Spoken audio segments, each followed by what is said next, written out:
All right, and welcome to this week's episode of the Switched on Streams podcast with myself, Brennan Huth, and with me, as always, is Pomster. How are you, bro? Right. Yeah, pretty good. Pretty good. How are you? Yeah, not bad. Bit tired still from getting up, staying up all night to watch opening night live, as it Yeah, was 4 o'clock yeah. in the morning here for us. Um, yeah, How was and it? to be honest, a little bit underwhelming. That's disappointing. I expected. I don't know. I expected a big reveal. Yeah. And the big reveals had already sort of been talked about and announced that they were going to be on opening night live. Right. So there wasn't really a major sort of thing. But there was some cool moments. The opening of it, they started with the composer for Starfield playing some music from Starfield while a trailer played in the background. Yeah, okay. Which I thought was pretty cool. Mm-hmm. But all right. Well, seeing as we are recording this a little bit early this week, we are going to try and, well, maybe not try to, but we'll see if we can keep this a little bit shorter than normal. Obviously, Gamescom is still happening as we speak, so there's news coming in thick and fast about stuff. We have just finished day 2, or technically day 1, after opening night live. Yep. So we will get more news throughout the week. We might even, or I might do a short solo thing at the end of Gamescom and talk about a few more of the bits that get announced over the rest of the week. Yeah. But let's start with the PlayStation Portal, or Project Q as it was known. We obviously now have the name. It is getting a bit of slack online for being dubbed the new PSP, and people thinking that this is just going to be another gimmick that fails from Sony. I did see a lot of people referring to the DualSense Edge as being a bit of a failure, which baffles me because I love this controller. It's probably the best controller I've ever owned. I'm with you there. I think it's so much better than the standard controller, which is not bad. It's definitely the standard controller is definitely better than the standard controllers that we got with the PS4, etc.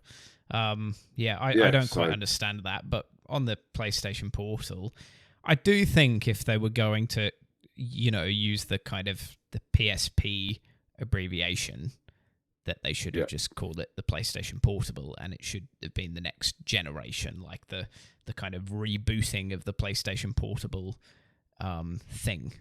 To be honest, I do kind of see the link to the name. You know, it's not a portable device as such. You do have to be connected to a Wi-Fi network for it to work, as it is only running remote play. Yeah. So I kind of get it. Did you see the price point? I didn't know. So it's going to be 200 US. Okay. Which probably leads us somewhere between 350, 400 Australian. Yeah, probably a What bit do you? more. Probably a bit more once you factor in GST and stuff. Look, I guess if you consider that the price of the DualSense Edge in Australia is over $300, then I guess from that point of view, it's decent value because you're getting a controller with a screen and the ability to do remote play. But when you compare the price to, say, for example, the Stream Deck. That's what it's called, isn't it? Yeah. And the ROG Ally. it's probably it's a little bit more than half the price of those. With No, not quite. Depends. Well, something like that. It depends. It depends on which version you go for. yeah, Um, yeah. but If you're getting the cheaper versions, then yeah, you're about there. But if you yeah, want the high end versions of those, then you're looking at over 1,000 Australian. yeah. I think it's about 1,200, 1,100, somewhere in that range. So it's about a third of the price. So I guess like you can argue that they're not really in the same price bracket or competing with each other. Even though they are similar looking devices, they're not really similar devices. So it's kind of in its own market, I guess. So they kind of get to set the price to whatever they want. But yeah, for me, I don't really get it. I would if it was me, and I've already done this, but if it was me, I'd just buy a DualSense Edge and plug it into your tablet, and do remote play that way. And I think you're going to have a better experience. I mean, a lot of people are saying that. I do think it is a bit of a niche product, but at the same time, it's a bit of a it's one of those ones that I can see where the market is for it. If you don't want to go buy another TV, you don't have room for the TV, but you want to play one of these in another room.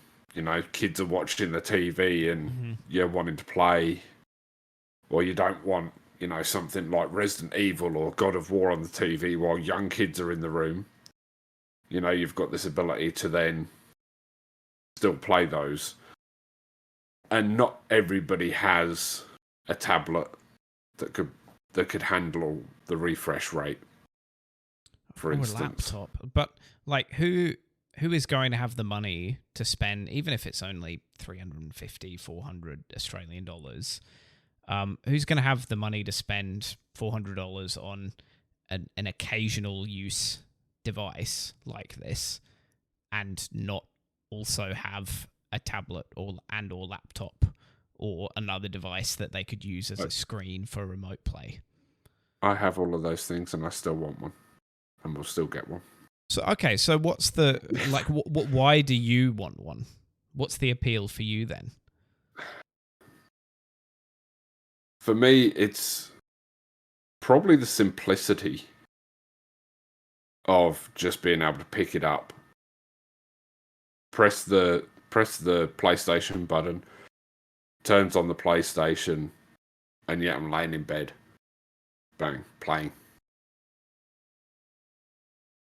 Do you know what I mean?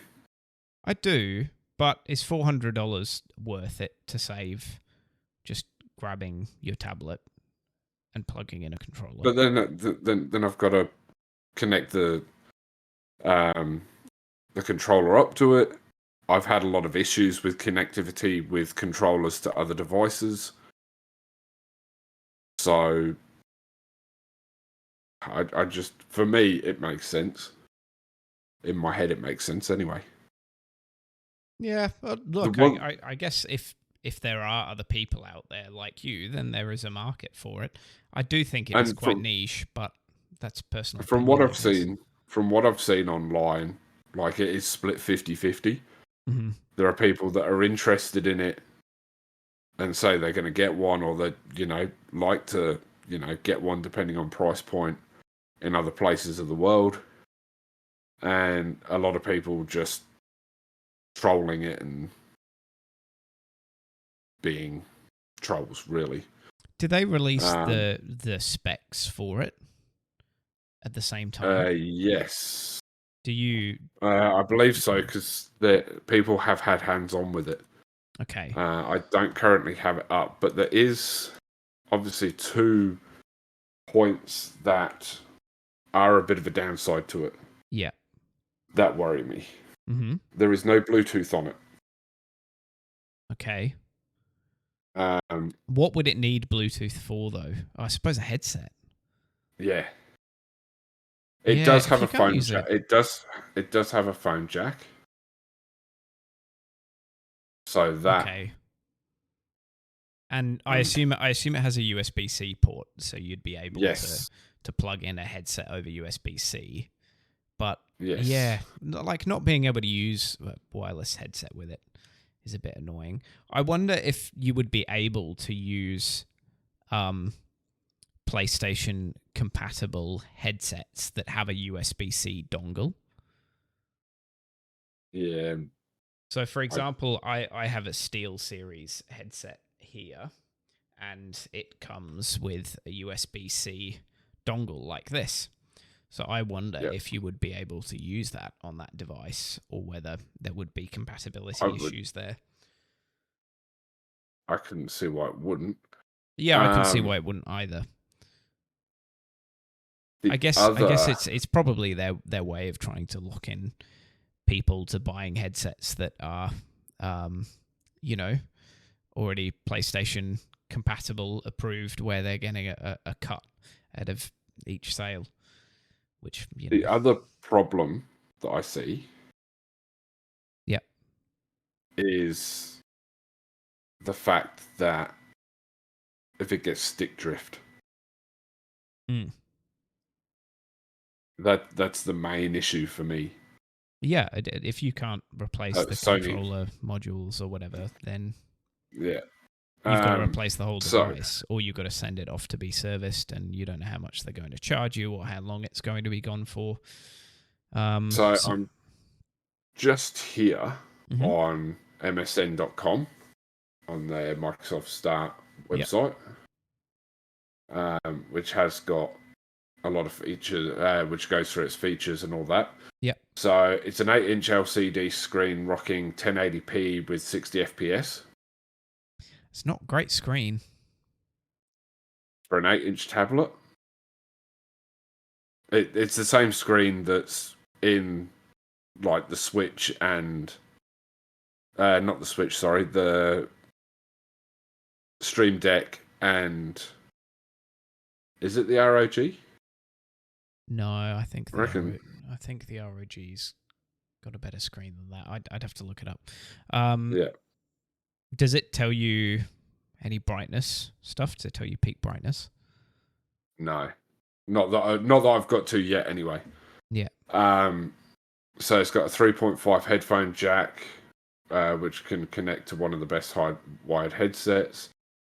But the post also confirms that you'll be able to use PlayStation Link with the likes of the upcoming PlayStation Pulse Elite headset and Pulse Explorer earbuds.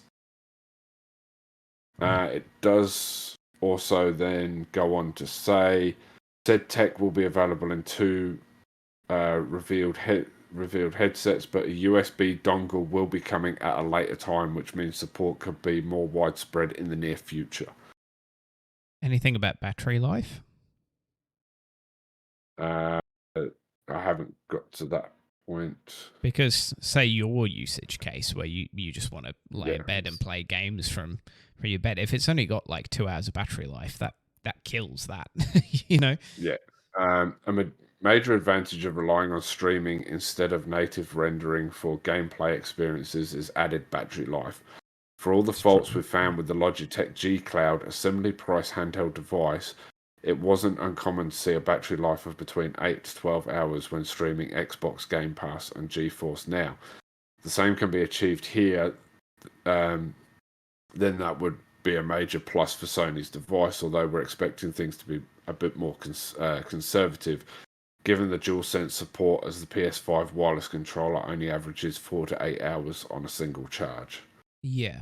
Like I guess in that form factor, when all it has to power is a screen and essentially a controller, the power draw is not much. But like, what's their room for a battery, and what are they going to consider is worth their while to put in there in terms of cost? And is it Yeah, like, is it going to have quick charging? All those sorts of questions that for me still linger and would potentially be deal breakers. Not that I'm likely to buy one anyway, but if I was the kind of person who was thinking about buying one, I would be worried about those things. And also, the thing that I was kind of getting onto with the peak brightness is if it's a really dim screen, that kind of rules out being able to play it, say, outside in summer. If you wanted to sit outside on a weekend and play your games from outside, in your backyard or something, which would be quite cool. If the screen is just too dim, then you won't be able to, or you'll really struggle. So looking across, can't see anything that really gives. Yeah, so they probably haven't released all of its stats yet, all of its specs. Just going to PlayStation's. Well, this is the thing. It's due to come out before the end of the year.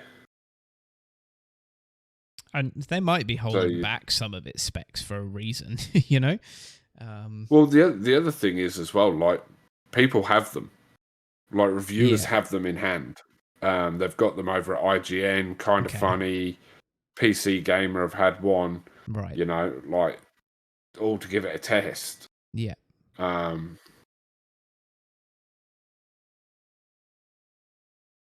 not really. Even their website doesn't really go into much more detail. Yeah. Than what everybody else there has. So, like I said, the no Bluetooth thing's a bit of a worry. Meaning you obviously can't connect it to the PlayStation via Bluetooth to use it as a controller, which obviously you can plug it in via the cable, but I would have thought you could have almost played into the Wii U specs on that and almost have that second screen experience on certain games if you did have it. Even if it was just to bring up a map or something to save you switching screens all the time. You just look down, oh, yep, go in there. I also think if they're going to go down the dongle route, they really should include it in the box. I think, like Apple did this for a while with the Mac laptops. They've changed it. They started putting ports back on them now, but for a while they took ports off, but then didn't give you a dongle to connect your other devices. You had to buy it separately, which is kind of what Sony are doing here. And I'm not a fan of that kind of thing.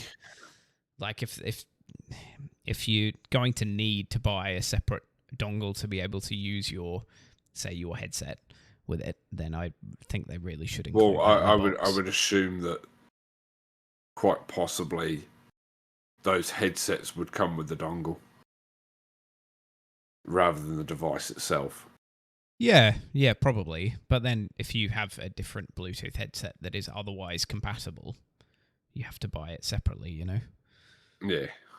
But a Bluetooth dongle doesn't cost much to manufacture. You can buy a Bluetooth dongle for a PC. But if it's not $15, If it's not supported yet, it's pointless putting it in there yet.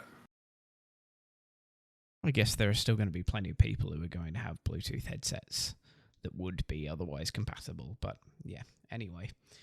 On to the next point we have.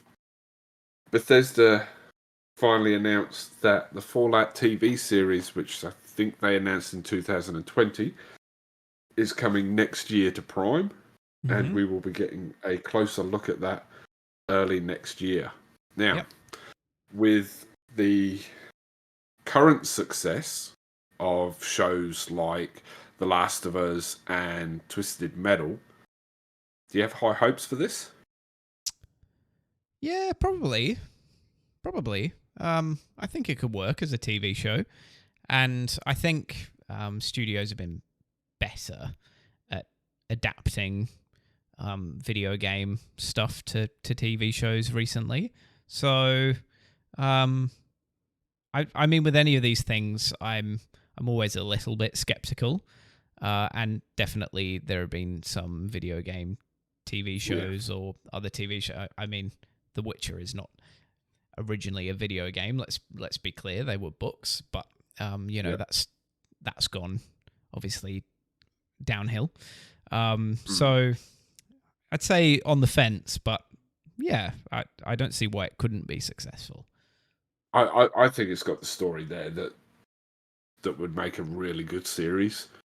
The thing that does make me a little bit skeptical is the fact that it's going on Prime, and it'll be Prime making this series.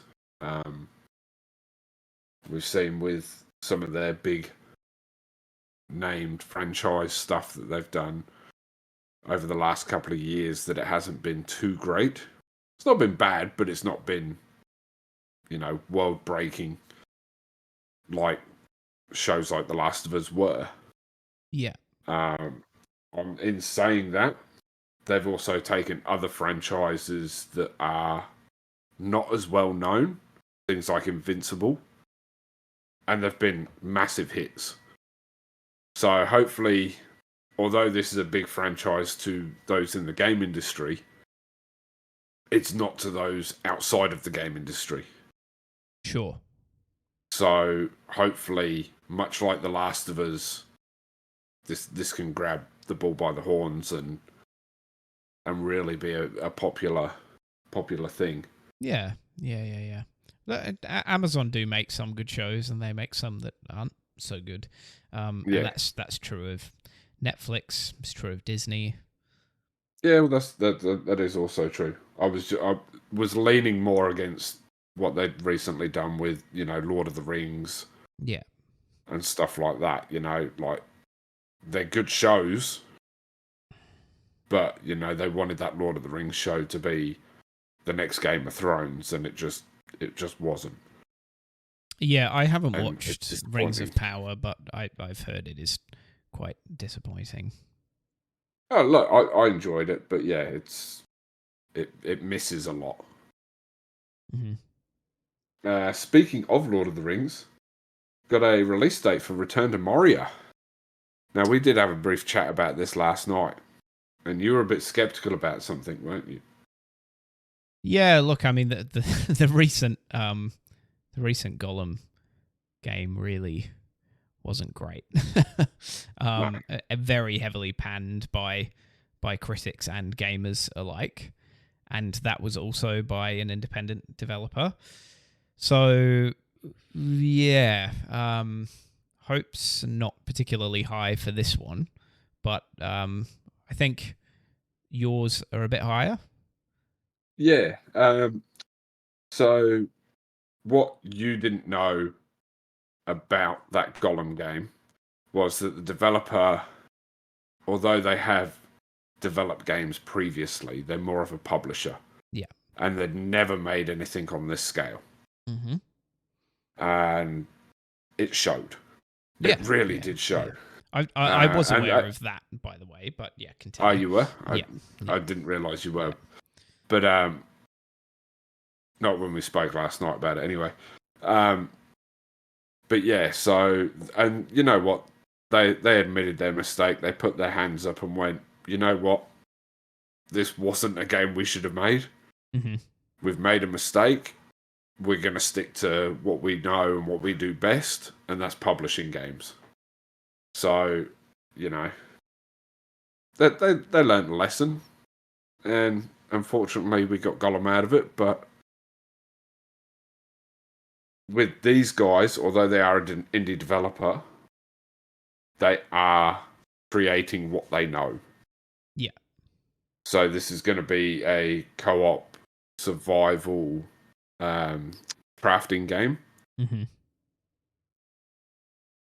They've made games similar to this prior,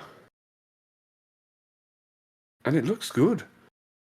Yeah, sure. I mean, who doesn't want a Minecraft type game in Lord of the Rings? Yeah, sure. Although I think they could have probably gotten more traction of just doing some kind of collaboration with Minecraft. Oh, look, um, maybe, but I mean, it doesn't look anything like Minecraft. Like no. I guess my worry is that the people in charge of Tolkien IP these days, because it was sold a couple of years ago, wasn't it? I think last year. yeah, it sold to Amazon. Did Amazon buy it? No, No, no. It it was a build buy. was another one of the. I can't remember what the name is off the top of my head. Another one of those big companies like Tencent that just sort of. Yeah, that's right. Yeah, And they yeah. bought it real cheap. It was like 70 million or something. Yeah, something like that. Ridiculous. And they I'm bought the rights to everything. Yeah, I guess I'm just a bit worried that they're making the wrong decisions in who they give Tolkien IP to make content these I days. have a feeling that these games, Gollum and this, were in development prior to that deal being possible done. Don't quote me on it, but I have a feeling because, like I said, I think it was only last year that was sold. Yeah, and I can't see either of those games, even with how bad Gollum was, only being in development for a year. I think it's just really hard for indie developers to take a really big franchise and nail it. It's possible, like John Wick Hex, for example, is a good example of that. Of big franchise being given to an indie developer and them doing a great job with it. But it doesn't always happen, and there are definitely plenty of cases of indie developers being given big franchises and not doing a good job. So yeah, I don't know. I'm just skeptical about it. Is all. I've always found as well, much in the way that games don't seem to, or until recently, work too well going from games to movie and TV. I've found a lot the same going the other way. Mm-hmm. Like there have been I remember back in like the 90s and 2000s, and every movie that came out had a video game. Yeah. And even back into the 80s, this was happening. And a lot of those games, they weren't great, and they were the same game. Especially when you look at, things like maybe Aladdin and The Lion King and those Disney games that were coming out on the Mega Drive. A lot of them felt exactly the same. They were just 2D platformer, different skin sort of thing. And then as they started going on and we got into the PlayStation era and the Xbox era, a lot of those games weren't good. Occasionally you'd get one that broke out. Spider-Man 2, for instance. I was thinking, actually, in the PS2 era, there were a lot of good movie crossover games. Like, obviously, Spider-Man, Lord of the Rings was really good. The Harry Potter games were really good. There was one. I'll give you the Harry Potters, but there was one Lord of the Rings game. No. Both Two Towers and Return of the King were really good.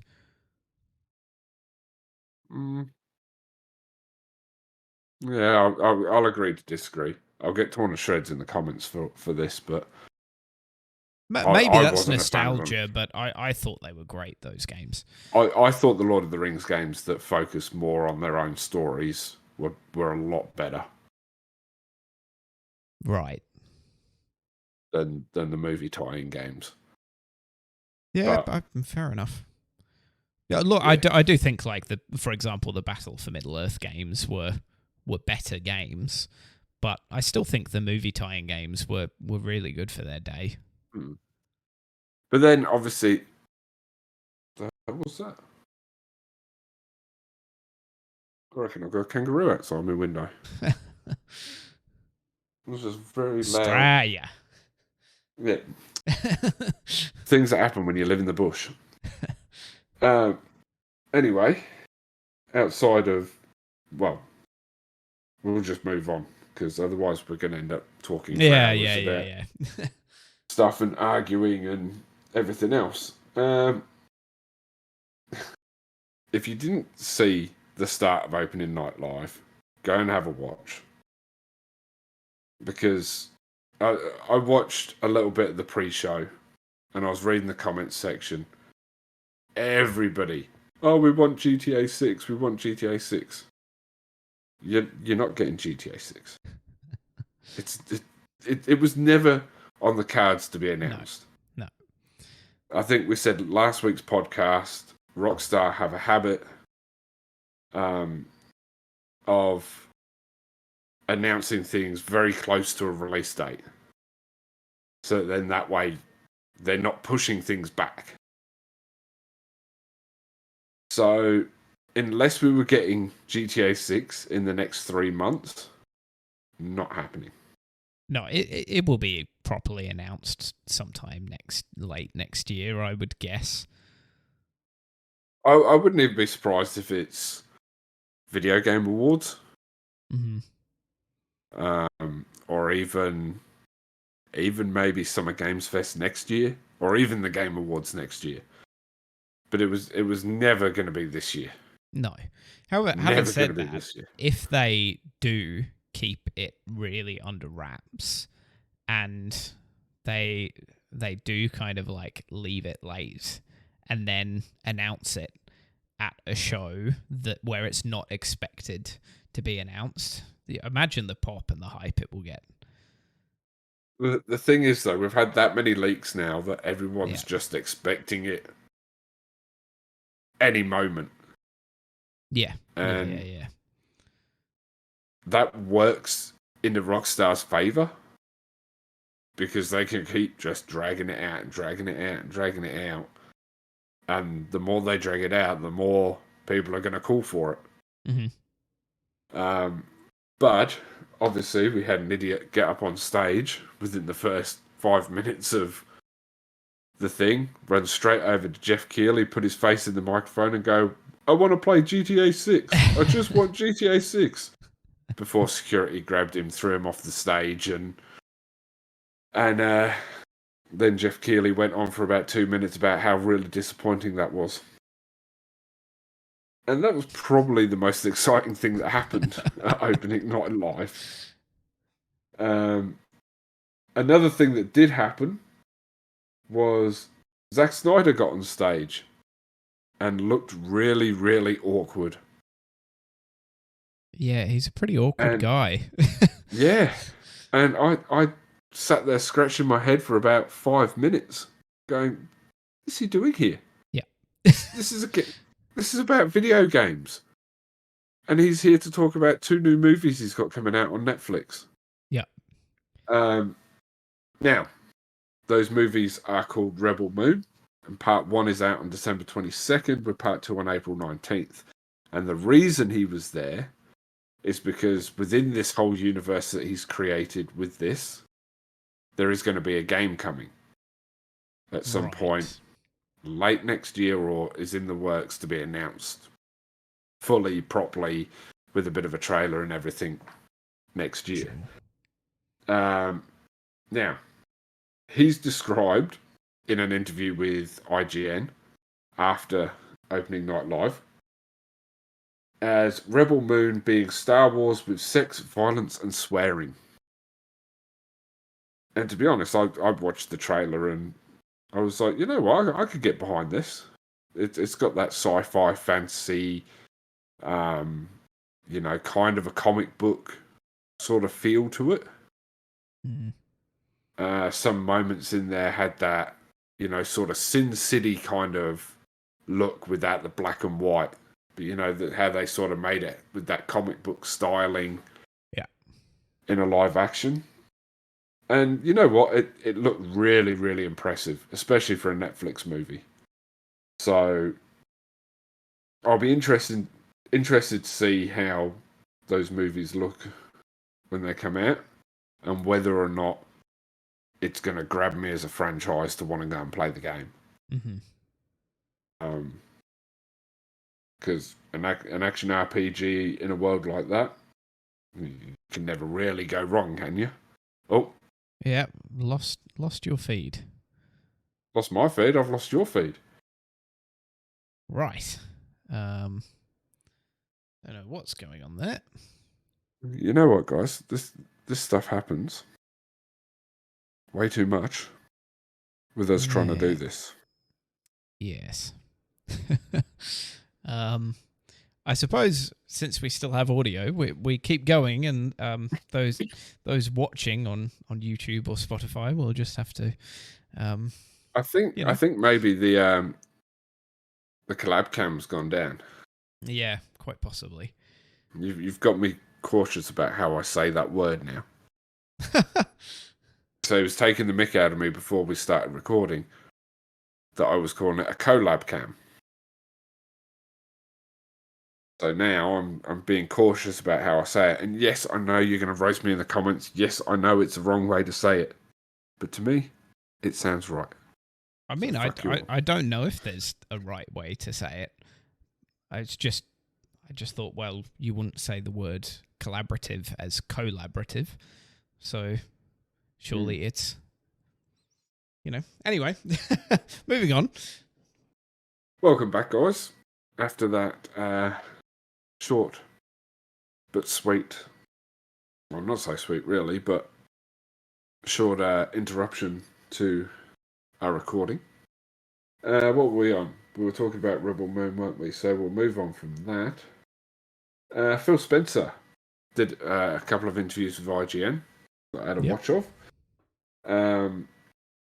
Says that he does not plan to have Xbox do a mid-gen upgrade like they did on the last generation. With Sony, obviously, leaks and rumours about a slim version and a pro version. Does this surprise you at all? Yeah. I wonder, though, if they are just keeping things under wraps because Sony haven't announced anything, but they are actually working on something in the background, and this is just a bit of a cover. Because if Sony do release a slim version and then release a pro version with much better hardware that allows for, like getting 4K 60 frames per second solid so that you don't have to choose between performance and fidelity modes, then it's just the PS5 will be an absolute no-brainer choice. Yeah. So, like, Xbox won't be able to compete with PlayStation just in terms of performance for the price if PlayStation do release a pro version and they don't. Yeah.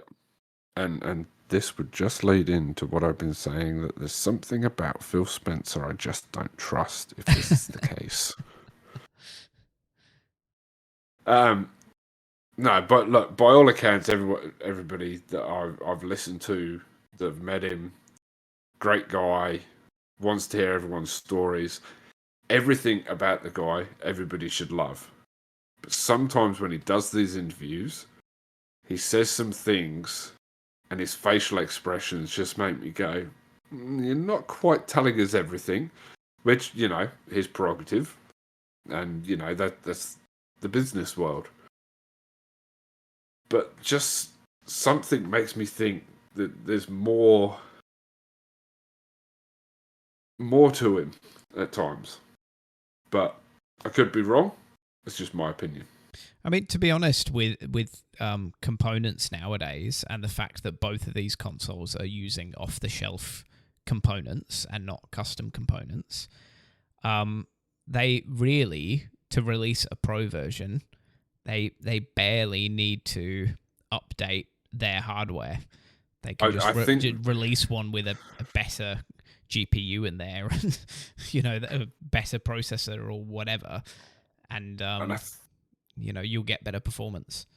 I think that's probably what he's more referring to, because they do go on to talk about the Series S and how the new versions of that are coming with more memory and stuff like that. So, or more storage space, I should say.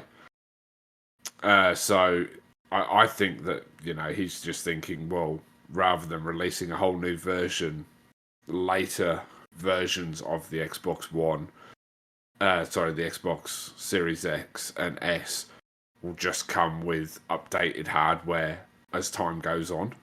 Yeah. Until we get to the next generation when there's going to be a big leap between those. He did also talk about Baldur's Gate. Now, when we were talking about Lord of the Rings, one thing I forgot to mention was the PC and PS5 release dates are October 24th. Mm. Now, doesn't come to Xbox until next year. And he did talk about the issues with Baldur's Gate. Yep. And them not being able to get it running properly on the Series S, which has then held it back, which surprises me. That they've got this thing where if it's releasing on the X, they want to release it on the S at the same time. Yeah. And it seems to be causing them some issues because of the disparity in tech within those two consoles. Yeah, I think at the time when they released those consoles, it didn't really matter that they had a slightly underpowered, cheaper console. But over time, as we get further into the console generation and more games are being made kind of exclusively for the current gen consoles rather than also being made with the PS4 and Xbox One in mind, this is going to become more of a problem for them. And Sony's approach of having a digital console that has all of the same internal components and just doesn't have a disk drive is, I think, going to prove to be the better decision. Yeah. And he did talk about the issues in quite some depth with Baldur's Gate. And from... He didn't specifically say it, but had said that they'd been working with the developer. And there was rumours, I don't know if it was actually confirmed or not, over the last week or so that Microsoft had sent their own specialists out to the developer to help them get on top of the issues that they seem to be having. Yeah. To try and get this out as quick as possible. Mm-hmm. Obviously, it comes out next week on PlayStation, and it has been a massive success on Steam. Yeah. And the PC. So the fact that they haven't got it yet, and by all reports, it's not going to be until early next year that they get it. I think the hype train's going to have gone by the time they get their hands on it. Mm-hmm. Which is disappointing, really disappointing, because I mean, as we all know, we want everybody to play these games. Yeah, especially these big ones that take over everything and are unexpected to do so. We want to get these in as many people's hands as possible and let them enjoy it. We kind of saw that a little bit with Hogwarts Legacy, and look, I think they did the right thing in delaying the PS4 release and making sure that it was stable. And by all accounts, it runs really well on PS4, and people who have played it on PS4 enjoy it. And there's no issues with running it on PS4, but it was released so much later than the PS5 one that all of the hype had died down by that point. Yeah. Yeah, and it makes you wonder if the work they put into getting it running so well on that side, whether it was actually worth it. Well, exactly. Yeah. So, another thing he sort of teased was Microsoft didn't give a definitive answer, but sort of teased in a roundabout way that Microsoft may one day get the Final Fantasy VII Remake and Final Fantasy 16. He sort of lent into the fact that that Microsoft and Square Enix do have a good relationship, Mm-hmm. and that they continue to work together on projects and stuff like that. So he didn't say no, he didn't say yes, but it's a little bit of a tease that something might be in the works there. The only issue that I see is that a lot of existing ports of Final Fantasy games are, for like PC, are quite bad. They're quite buggy. So, yeah. Jury's out on that one. Of even if it did happen, like how good they would actually be, I'm not sure. It also then depends as well whether the rumours going around that Sony eventually acquiring Square Enix come to fruition or not, Mm-hmm. or whether Microsoft go down that route of purchasing them themselves. I mean, we saw Square Enix sell off studios recently, Yeah. which made it look like they were preparing to be taken over. Mm-hmm. And whether or not there was early talks in there with Xbox, or whether or not there's been talks there with Sony, we don't know. But I mean, by all accounts, it seemed that something was going to happen pretty soon. The way they were selling off studios and doubling down on a few major studios they had within their ranks. I mean, we're talking about these acquisitions every other show now. It seems like we're already a really long way down that road where the industry is having a big shift and is becoming a lot more about big publishers. Yeah, Whether or not that's a good thing or a bad thing, that's everyone's own personal opinion. I did actually read a comment today. Someone was talking about Spider-Man being an exclusive game, and this one guy was there, and he was like, "If I had it my way, all games would be on everything,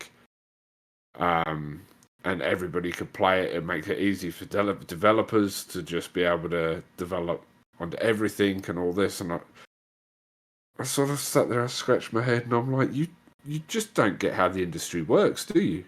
No, he doesn't. I'm like, okay, let's take Spider-Man, for example. Sony puts that money into developing Spider-Man. They make that money back because Spider-Man sells well, and it's a fantastic game. It also sells consoles. Mm-hmm. That creates the competition. Yeah. Because he also stated that, by having everything on everything, it creates competition. I'm like, no, it doesn't. Yeah, It's just the complete opposite. Yeah. I said, if you then take that away, if you put Spider-Man on everything, Sony doesn't put the money in to develop that game. Right? So then a third-party publisher is putting that money in. They probably don't see the wealth in the first game that Sony did. So Sony want that Spider-Man to do well because it's their property. Mm-hmm. A third-party publisher, probably not so much. They might only give half the budget. The quality of that game goes down. Sony then don't make that money. So that money then can't be put into their next console, which means the quality of that console drops. Yeah. And before you know it, the industry's dead like that. Yeah. I think there are some pros and cons of the way that the industry is going. And it does mean that there are going to be bigger and bigger budgets for these franchises that are being acquired. And that might mean higher quality games for a lot of titles. But it may also mean that the industry shifts more towards existing big franchises and a bit less diversity in what's out there.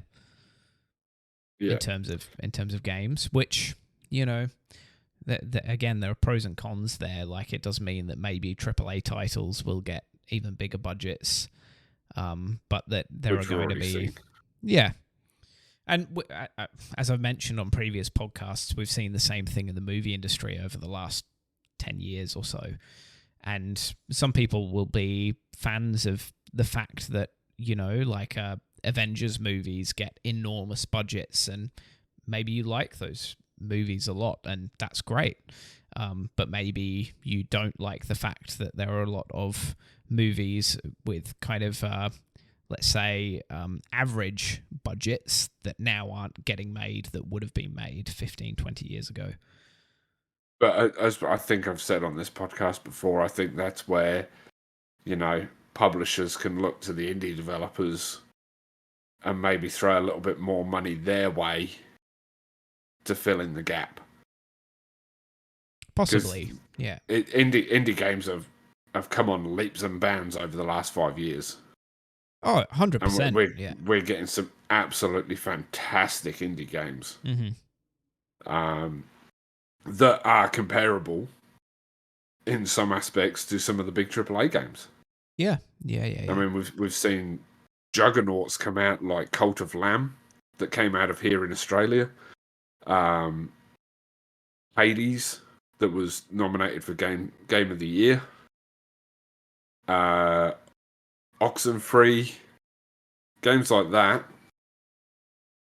Like there's some real great. I suppose fans of indie games would argue that the independent side of the industry is getting crushed a little bit, because those developers that were once upon a time considered indie developers almost aren't indie developers anymore, with the kind of budgets and stuff that they're getting, and the way that the kind of the industry's working.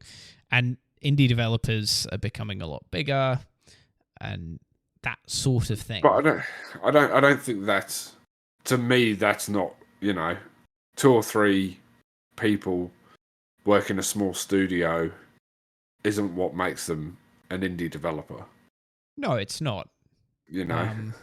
But once upon a time there was a distinction that a lot of people used between indie and independent, where independent was usually a big studio that was technically independent of a publisher or a Sony, a Microsoft, etc., but essentially got big budgets to make big games, and indies were very small companies that were making games with their own money.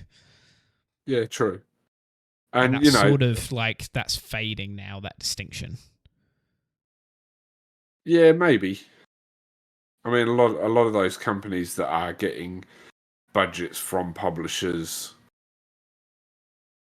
are making those games and then going and using that money to go and make the games they want to make.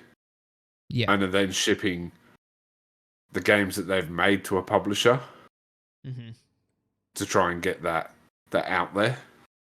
Yeah, sure. So, you know, the 50-50, it's, you know, depends on which side of the fence you're looking at or from to how it seems to play out. What else have I got here to talk about? I think that's just about everything. Yeah, I suppose we should move on. Except for our bracket for 1997. Our choices. Yes. Now, as I said last week, a few weeks ago we talked about this year and 2017 being 2 of the best years for gaming. And we've completely forgotten about 1996. How the hell did we forget about 1997? Yeah, this has definitely been... Wow. Yeah, this has definitely been the hardest choice for me so far, by some margin, I reckon. Have a listen to the games that come out this year, and just the sheer number of starts of major franchises that are still going today. Is this a complete list, or is this the honorable mentions? This is the honorable mentions. This is games that are close to us that we've picked out. If we picked all the games that came out this year, we'd be here all night. But Diablo, Final Fantasy VII, Tekken 3, Need for Speed 2, Carmageddon. If you haven't played that game, it's actually terrible. But, wow. The recent versions that have come out, but the original ones where you're racing and running over zombies, and it was like Twisted Metal meets Resident Evil meets another game that's on this list, Gran Turismo. Without, well, maybe not Gran Turismo, but maybe a Burnout or something like that. Yeah, sure. But yeah, Gran Turismo's on this list. Oddworld, Abe's Odyssey, Fallout, Star Wars Jedi Knight, Dark Forces 2. Now, Gamescom, Dark Forces, Star Wars, getting a remake announced today. Definitely check that out. Where were we? Age of Empires, Mortal Kombat 4, The Curse of Monkey Island. If you haven't checked out Sea of Thieves with their collaboration that's going on at the moment, definitely go check that out. We should go and stream that again at some point. Yeah, I went and played about an hour yesterday. I wanted to jump on, update everything, get a few things ready, make sure Starfield was ready to download, all that sort of stuff. But yeah, definitely have to go back and play some Sea of Thieves. During the day seems to be better. Because we get to that 3 o'clock period and we seem to get the hackers and people that actually know how to play the game jumping on. So Grand Theft Auto is on that list. Now, there's one game I've left off the honourable mentions. And that's because we are going to get crucified for leaving this out of our bracket. Yep. It holds a lot of nostalgia for both of us. But not as much as the two games we have picked. And the game we have left off, and we are going to get cancelled for this, is GoldenEye 007. Played a lot of it with my mates at a mate's house, but never actually owned it myself. Whereas the two games we've picked, we both played a lot of as kids. One of them I still have, my pick I still have over here. And my pick is Crash Bandicoot 2. Very good choice. Very good choice. Fantastic game. They just completely changed the way that Crash Bandicoot was from the first one. Yep. Especially kind of in the home world type thing. Yeah. Some of the levels in that game. Oh, yeah. Where, you're trying to beat Tiny or Engine or, even the ones where you've got like the polar bear chasing you and stuff like that. Like, just fantastic levels. I thoroughly enjoyed going back in the Insane Trilogy and playing this game. But I would have many a night with people staying over where we'd be up to like 2-3 o'clock in the morning trying to beat a boss level. Yeah, couldn't do it because we'd got so tired. I mean, people think Dark Souls is hard. I reckon Crash Bandicoot was harder. Especially at 3 o'clock in the morning as a 12-year-old kid. Yeah. And those old controllers on the PS1. If you didn't have an analog controller. Oh yeah. using the D-pad. Oh. I mean, don't get me wrong. So, some of the levels it was easier to use the D-pad, but some of them you had to use the analog, especially the racing type levels where you had things chasing you, or you were on the polar bear cub. Yeah. racing through, trying to jump over stuff. Yeah, look, just an absolutely fantastic game. Very well made. Naughty Dog did wonders with that stuff. It's a shame that they didn't keep the IP. Yeah, But yeah. Was the same with Insomniac and Spyro. yeah, both of those ended with Activision, and are soon going to be owned by Microsoft, which is a bit crazy to think of. But then again, PlayStation now own Bungie, which of course are renowned for doing the Halo series. Yeah, yeah. So, all right, your pick. Right. Well, my pick, another second game in a series. We talked a little bit about it in the last podcast. I've gone for Lara Croft Tomb Raider 2. Yeah, this game holds a lot of memories. We spoke a little bit before the show, and you sort of forget sometimes some of the levels and stuff, or at least I do, especially with like my ADHD and stuff like that.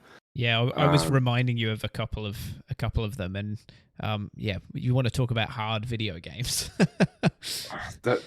Like instantly, you mentioned Venice, and I was like, oh no! I remember being stuck for about 3 days on that bit we spoke about, where you had to get off the boat, and you had people shooting down from the balconies and trying to, open the gate, but you couldn't open the gate until you did something. You're diving down into the water and then coming out.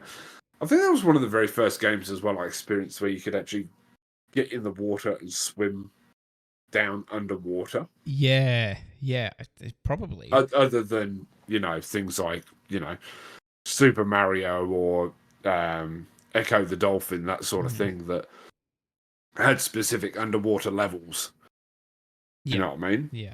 But this was probably one of the very first games. Maybe that, and I think maybe Siphon Filter. Yeah, you could be right there. Yeah, look, Those games got to be close to coming out. There are going to be people who will think that the first Tomb Raider was better. There are going to be people who think that the third one's better. Maybe people who think that the kind of reboot of the series is the best one. But for me, Tomb Raider 2 is probably my favorite of the series, and I think it also does just stack up as a great game as well. There are so many iconic levels in that game. The ending of the game, which I think we mentioned last week, is also kind of iconic, with the kind of breaking of the fourth wall moment. And not only that, there was always the being a kid, when that came out, there was always the rumor that there was a secret cheat or a secret ending where you actually got to see her naked. Yeah. Yeah. It wasn't true. No. I don't believe it was true. Oh, the other thing that everyone used to do, locking the butler in the freezer. Yeah. Yeah. And then there was also the secret area underneath the stairs. Yeah. In the mansion, where you had to like do all this stuff and run and hit the bell. Not that secret. if you're a Tomb Raider player, you kind of expect secret rooms and stuff like that. But like working that out for the first time on how to do that and where you had to go, and like, so there was no internet back then. Well, there was internet, but there was no stuff like we're doing now. There was no YouTube. There was no content creators making videos showing you how to do this. You had to work it out yourself through word of mouth, and or you went to buy those kind of magazines that were like walkthrough magazines that I don't even know if they still make those sorts of things anymore. They probably do, but occasionally. I think I bought one about 3 years ago that was like a cheats thing. Yeah. Just for like the nostalgia. Just imagine the work that someone had to put in to write one of those. I think we spoke about it before. Back in the time of like the NES, they had the hotline that you could call. Yeah, that's right. Yeah. And like the people working in those call centers had no idea what they were doing. They'd never played these games, but they'd have these big like folders of like stuff, and you'd have to tell them where you're up to and what you were stuck on, and they'd flick through to a page, and there'd be a walkthrough on how to do it. Like that's crazy, absolutely crazy. And then, but at the time as well, there was also don't know if you got it in the US or Australia, but there was a TV show in the UK called Games Master. Yeah, and it was like this talking head, and he'd talk like it was like video generated or CGI, and he would sort of talk through the biggest things in gaming that week and the latest cheats and what was coming up soon and stuff like that. So like people would sit there waiting all week for this to come out so they could get like the latest cheat for like a GTA or a Sonic the Hedgehog or something like that. Yeah. Like absolute craziness, really. Mm-hmm. But there are picks: Crash Bandicoot 2 and Tomb Raider 2. So that's 1997 in the books. Obviously, next week we'll have 1998. And we made a bit of a choice today. Yes. With realising how big the last couple of years are, we are going to, at the end of it all, have the option of two each of taking out what we think is the weakest games in the list. We can't veto it. We can't argue it. He can take mine out. He can take mine out. Mm-hmm. I can take his out. Yep. And swap them with games we think are stronger.